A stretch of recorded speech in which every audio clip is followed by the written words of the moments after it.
its prisoners for cash deal with the world's largest state sponsor of terrorism, Iran, is not a ransom payment. Watch this from John Kirby moments ago. Didn't they also get 5 Iranians? They will get 5 Iranians as well. Yeah, Jackie. Then why did we need to add $6 billion on top of that? This is the deal that we were able to strike to secure the release of 5 Americans. It would be great, wonderful, if we could just pick up the phone and call the mullahs and say, hey, we want our Americans back, send them back on the next plane. But you and I both know that's not going to happen. So Republicans warn that this is a dangerous precedent for other bad actors. Let's bring in Nikki Haley, the former U.S. ambassador to the United Nations, former South Carolina governor, and Republican candidate for president. Governor Haley, great to have you with us. Thank you very much for being here. What's your take on that deal that was done? 5 for 5 plus $6 billion released in frozen Iranian funds. This is incredibly reckless, irresponsible, and just made, America less safe. You look at the fact that Joe Biden just put a bounty on every American's head by giving this deal to Iran. Think of all of my husband included, military men and women who are overseas. Think of our foreign service officers that are in every embassy around the world. Every enemy we have are now going to be realizing that if they take Americans, they can get $6 billion too. And you gave it to a regime that says death to America every day. You can't buy friends. You can't pay off enemies. The idea that they did this, they just allowed this $6 billion to spread more terrorism around the world. We saw this with Obama. Obama gave 2 planes full of cash, and what did they do? They went and they gave it to the Houthis in Yemen. They gave it to Hezbollah in Lebanon. They gave it to Hamas in Gaza.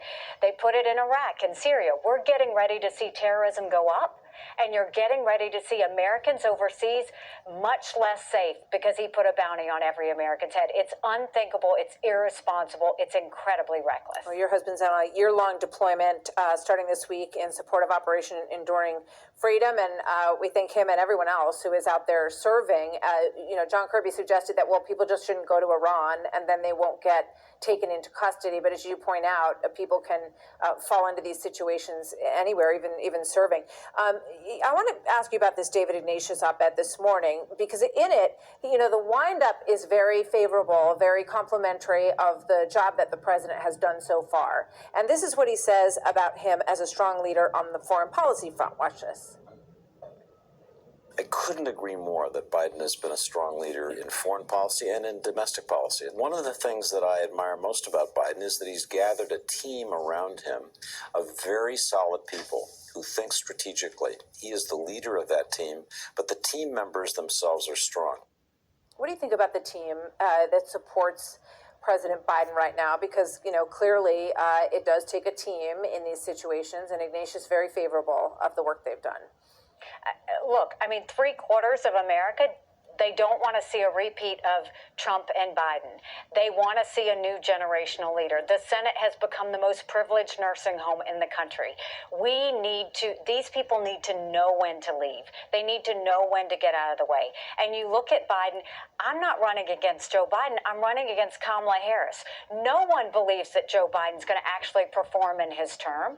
Everybody knows he's doing this to win, and then Kamala's going to be it. And the idea that we would have a President Kamala Harris is unthinkable. We saw how she handled the border. We saw how she handled artificial intelligence. She didn't do anything.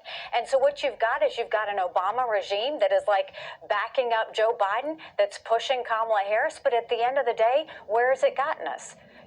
Inflation sky high. We can't afford groceries. We can't afford gas. Lack of transparency in the classroom. Crime is on the rise. A completely open border, and all of our enemies aggressively going against us. We cannot have a President Kamala Harris. We need these leaders to realize when it's time to move away.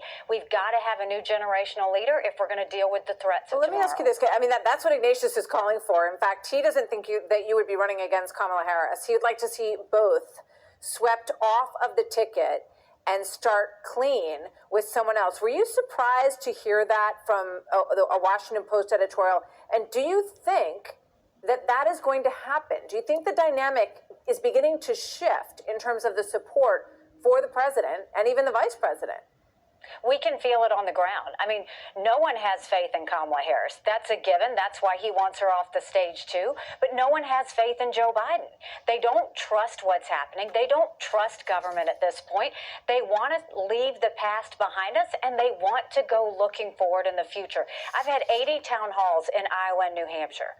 No one is asking me about Joe Biden. No one's asking me about Donald Trump. What they are saying is, how are we going to get inflation down? What are we going to do to catch our kids back up in school? What's happening with the border? How are we going to take on China? Those are the issues they care about. Let me ask you this, Governor, because there's discussion about the delegate, the way that it works, right? So you look at the polling, and the former President Donald Trump is still way ahead in Iowa, not spending a lot of time campaigning there, at least not right now. What do you think about the fairness of the situation in terms of how those delegates will be apportioned, and whether or not he's, not campaigning the way you are and Ron DeSantis is because he feels like he doesn't have to? I think it's a mistake for him to think that. You can't win a nomination by being absent. And we're hearing that from people in Iowa and New Hampshire on the ground who have supported what he's done in the past. I think he was the right president at the right time. I don't think he's the right president going forward. We have to leave that negativity and drama behind us. What you're seeing is the start of the election season. The debates kicked it off, and we see people are now very engaged and paying attention. They don't want someone who thinks it's in the bag for them. They want someone to fight for them. And they have to see him get on that stage. And I think that, you can look at whatever percentage they want to show you this week. You can look at the percentage they wanted to show you 3 or 4 months ago. That doesn't matter. Iowa matters, New Hampshire matters, South Carolina matters, and what the people on the ground are doing. And you're going to see those numbers change. All right. We will see. Governor, thank you very much. Looking forward to seeing you on the debate stage at the... Dozens of Iranian lawmakers chanted "Death to America" as they met in Parliament.